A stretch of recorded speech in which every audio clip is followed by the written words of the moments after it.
Good morning student, welcome to online classes. विगत कुछ दिनों से हम लोग हिंदी साहित्य के महान राष्ट्रवादी लेखक कवि रामधारी सिंह दिनकर जी द्वारा रचित पाठ संस्कृति क्या है इसका अध्ययन कर रहे हैं। इस क्रम में हम लोग लेखक के व्यक्तित्व और कृतित्व से अवगत हुए, साथ ही साथ पाठ का सारांश भी आपके समक्ष प्रस्तुत किया जा चुका है और आप लोग कुछ लेखन कार्य भी किए हैं, जैसे लेखक का संक्षिप्त जीवन परिचय और पाठ का सारांश आप लोग अवश्य लिखे होंगे। तो हम अभी कुछ संभावित प्रश्न लेकर आपके समक्ष उपस्थित हुए हैं, कुछ महत्वपूर्ण प्रश्नों के साथ जो संस्कृति क्या है इस पाठ से संबंधित है। आइए उन प्रश्नों पर विचार किया जाए। पहला प्रश्न है, भारतीय सामाजिक संस्कृति विश्व की समस्त संस्कृतियों से महान क्यों है? पाठ के आधार पर लिखिए। दूसरा प्रश्न है, सभ्यता एवं संस्कृति के संदर्भ में लेखक के क्या विचार हैं? या सभ्यता एवं संस्कृति में क्या अंतर है, सो उदाहरण स्पष्ट कीजिए। तीसरा प्रश्न है, शीर्षक की सार्थकता स्पष्ट कीजिए। किस शीर्षक की सार्थकता? संस्कृति क्या है, पाठ के इस शीर्षक की सार्थकता को स्पष्ट करना है। चौथा प्रश्न है, संस्कृति क्या है, पाठ का उद्देश्य अपने शब्दों में लिखिए। पांचवा और अंतिम प्रश्न है, लेखक के भाषा शैली पर प्रकाश डालिए। तो मेरे प्यारे बच्चों, यह 5 महत्वपूर्ण प्रश्न आपके पाठ से संबंधित है जो आपके समक्ष लेकर हम उपस्थित हुए हैं। आइए क्रमशः एक एक प्रश्न को समझाते हैं। पहला प्रश्न है, भारतीय सामाजिक संस्कृति विश्व की समस्त संस्कृतियों से महान क्यों है? पाठ के आधार पर लिखिए। प्रस्तुत पाठ संस्कृति क्या है, यह एक विचारात्मक निबंध है। इस पाठ में लेखक ने विविध उदाहरणों के माध्यम से सभ्यता और संस्कृति को स्पष्ट करने का प्रयास किया है, क्योंकि ये दो शब्द हम लोग अपने जीवन में इन दोनों शब्दों का बहुतायत प्रयोग करते हैं, यद्यपि इनके अर्थ से हम अनभिज्ञ हैं, या कह सकते हैं कि इनका अर्थ क्या है, इनकी सही परिभाषा क्या है, उसके विषय में हम लोग नहीं जानते हैं और शब्द का प्रयोग करते हैं। तो लेखक उसी संशय को दूर करने के लिए इस पाठ में सभ्यता क्या है और संस्कृति क्या है उसे विविध उदाहरणों के माध्यम से स्पष्ट किया है। लेखक सभ्यता और संस्कृति के संदर्भ में अनेकानेक उदाहरण दिया है और यह बताया है कि सभ्यता स्थूल चीज है, स्थूल वस्तु है और संस्कृति सूक्ष्म चीज है। जैसे दूध में मक्खन हमें दिखाई नहीं देता है, हम दूध देखते हैं लेकिन उसमें विद्यमान मक्खन हमें नहीं दिखाई देता है। पुष्प को हम देखते हैं, फूल हम देखते हैं, लेकिन उसमें विद्यमान सुगंध को हम नहीं देख पाते हैं। ठीक उसी प्रकार सभ्यता स्थूल चीज होती है और संस्कृत सूक्ष्म चीज होती है। इसी क्रम में लेखक आगे समझाते हुए कहता है, विश्व की वही सभ्यता और संस्कृति महान होती है, वही संस्कृति, वही सामाजिक संस्कृति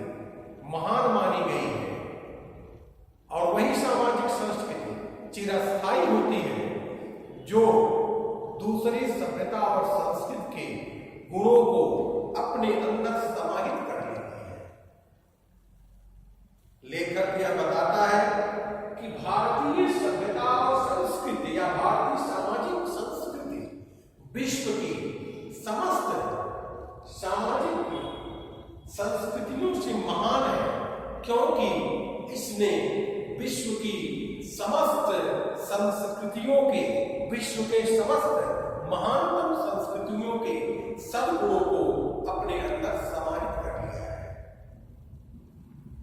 लेखक कहता है कि जो संस्कृति केवल देना जानती है, लेना नहीं जानती है, उसका अस्तित्व कुछ दिनों में ही मिट जाता है।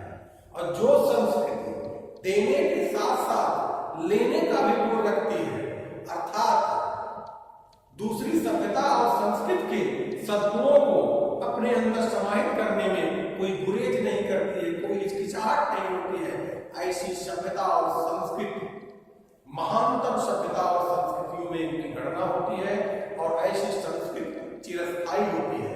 और भारतीय संस्कृति इसलिए महान है, इसलिए चिरस्थायी है, क्योंकि भारतीय संस्कृति ने विश्व के समस्त प्राचीनतम महानतम संस्कृतियों के सद्गुणों को अपने अंदर समाहित कर लिया है।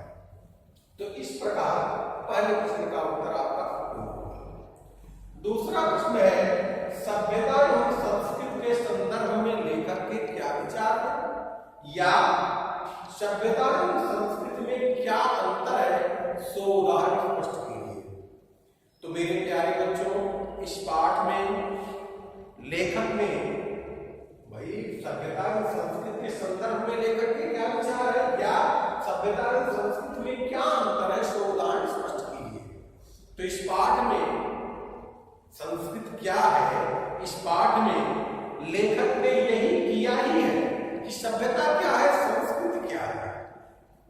आदि से अंत तक विविध उदाहरणों के माध्यम से स्पष्ट करने का प्रयास किया है।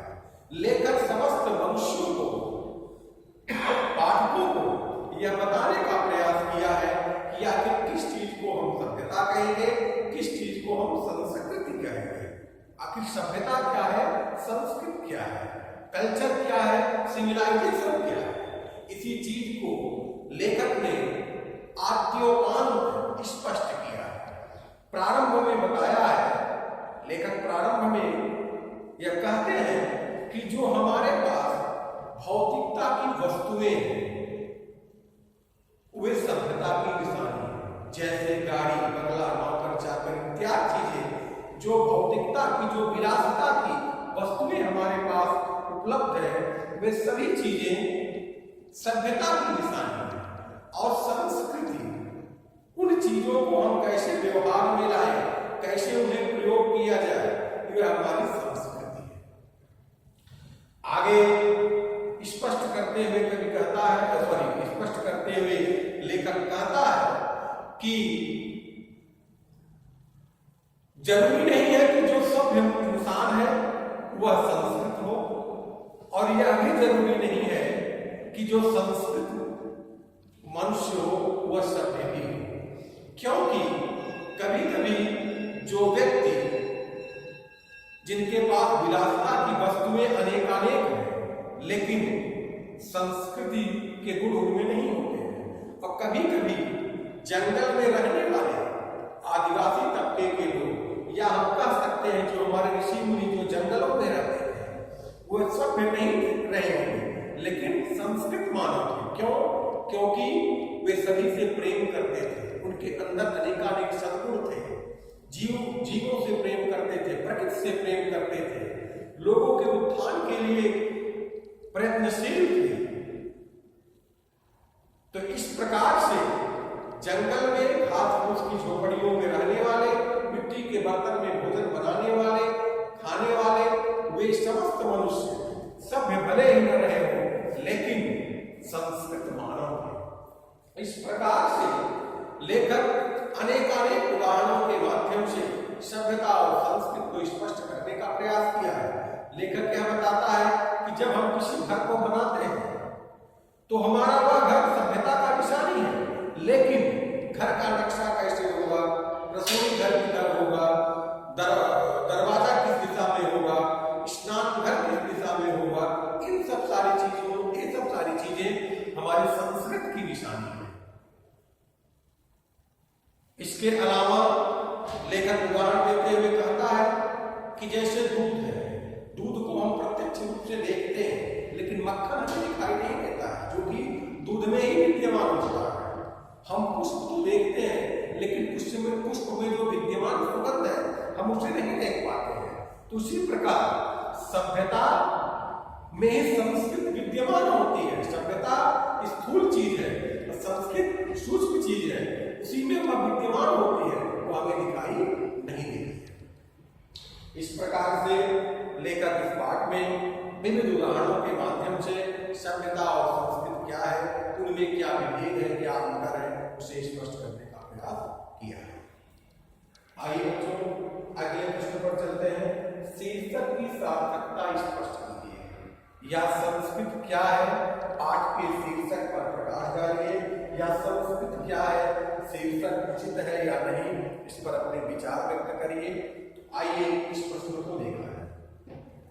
प्रस्तुत पाठ का शीर्षक संस्कृति क्या है, यह सर्वथा उचित है, क्योंकि इस पाठ में लेखक ने आद्योपांत संस्कृत को स्पष्ट करने का प्रयास किया। इस शीर्षक के कई मानदंड होते हैं, जैसे शीर्षक संक्षिप्त हो, जिज्ञासा वर्धक हो और समस्त चीज को अपने अंदर समाहित किए हुए, मतलब पूरा पाठ उसी को केंद्र में रखकर लिखा गया हो, रचा गया।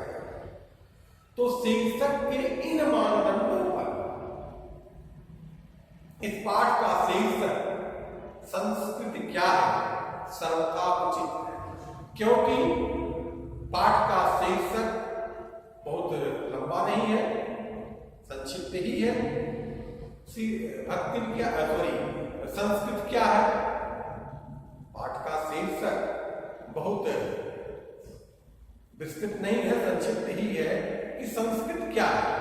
साथ ही साथ यह जिज्ञासा वर्धक भी है, क्योंकि लेखक ने अपने पाठ का शीर्षक प्रश्न करते हुए रखा है कि संस्कृति क्या है। एक प्रकार से लोगों के मन में सहज ही जिज्ञासा उत्पन्न होती है कि आखिर लेखक ने क्या बताया है, संस्कृत के विषय में क्या कहा है, प्रश्न तो पूछा है, आखिर लिखा क्या है। तो एक प्रकार से यह शीर्षक पाठकों को इस विचारात्मक लेख को पढ़ने के लिए प्रेरित करती है। संक्षिप्त तो है ही, इसके अलावा आद्योपांत संस्कृत को ही स्पष्ट किया गया है कि आखिर संस्कृति क्या है, संस्कृत किसे कहते हैं। इसी चीज को लेखक पाठ में शुरू से अंत तक स्पष्ट करता है। तो इस प्रकार से हम कह सकते हैं कि प्रस्तुत पाठ का शीर्षक संस्कृति क्या है सर्वथा उचित है। संस्कृत क्या है, पाठ का उद्देश्य अपने शब्दों में लिखिए। देखिए बच्चों, संस्कृति क्या है, पाठ का उद्देश्य अपने शब्दों में लिखिए। हर व्यक्ति का कार्य, हर कार्य, संसार के समस्त मनुष्यों का हर कार्य, चाहे छोटा हो चाहे बड़ा हो, वह निरुद्देश्य नहीं होता है, सोद्देश्य होता है। कोई न कोई उद्देश्य लेकर हमारा हर कार्य, छोटा बड़ा हर कार्य किया जाता है।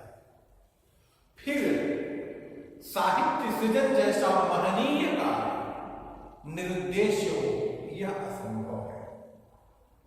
साहित्यकार साहित्य सृजन करते समय कोई उद्देश्य लेकर साहित्य सृजन का कार्य करता है।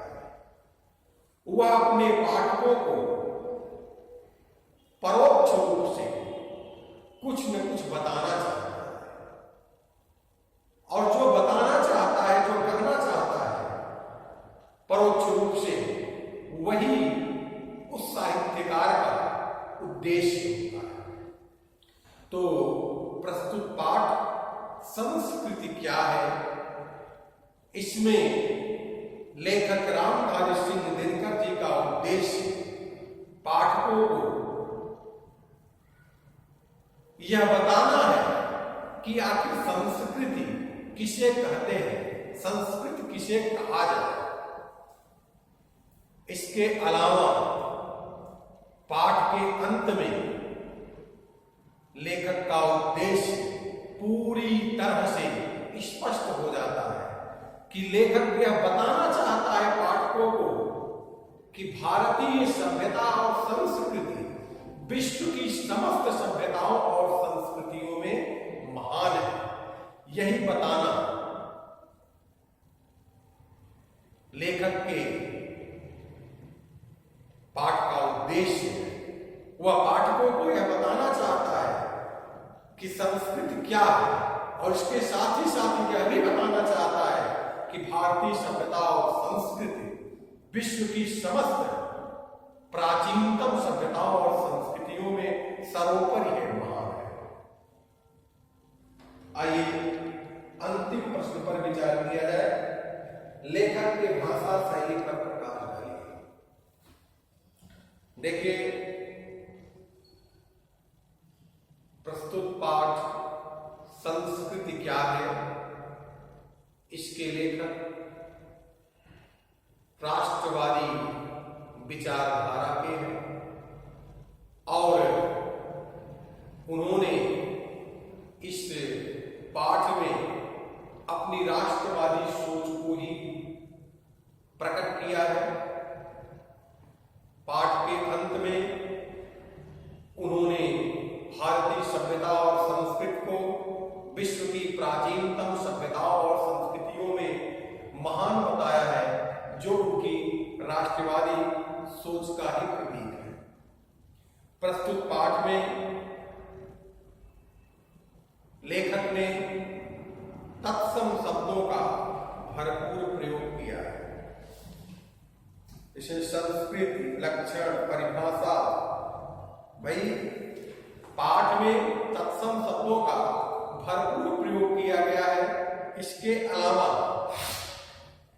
विभिन्न विदेशी भाषा के भी शब्दों का प्रयोग हुआ है, जैसे अरबी फारसी के शब्द आए हैं, रिवाज, बहुत से शब्द हैं, पाठ में खोजने पर आपको मिल जाएगा।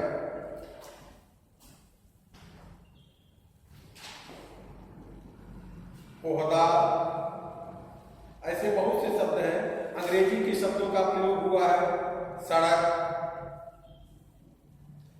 इत्यादि। कहने का मतलब यह है कि अंग्रेजी भाषा के शब्दों का भी प्रयोग हुआ है। तो इस पाठ में लेखक तत्सम शब्दों का तो प्रयोग किया है, विदेशी भाषा के शब्दों का भी प्रयोग किया गया है और साथ ही साथ पाठ की भाषा सहज, सरल और व्यवहारिक भाषा है, जिसका प्रयोग हम लोग आम जीवन में करते हैं। आम बोलचाल की भाषा का प्रयोग इस पाठ में किया गया है और यह पाठ आम बोलचाल की भाषा में है, जिस वजह से रोचक है, रोचकता बनी हुई है। तो इस प्रकार आज हम लोग गद्य संकलन के अंतिम पाठ संस्कृति क्या है, इसका अध्ययन कर चुके हैं और इस प्रकार से आपका गद्य संकलन और काव्य मंजरी जो सिलेबस था वह पूर्ण हो चुका है। अब महज केवल आषाढ़ के एक दिन नाटक का तृतीय अंक बचा हुआ है, तो हम लोग उसका अध्ययन अगले पाठ में करेंगे। तो संस्कृति क्या है, इसका अध्ययन इस वीडियो में हम लोग कर चुके हैं। जो प्रश्न आपके समक्ष यहाँ लिखे गए हैं उसे आप लोग एक बार पुनः देखिए।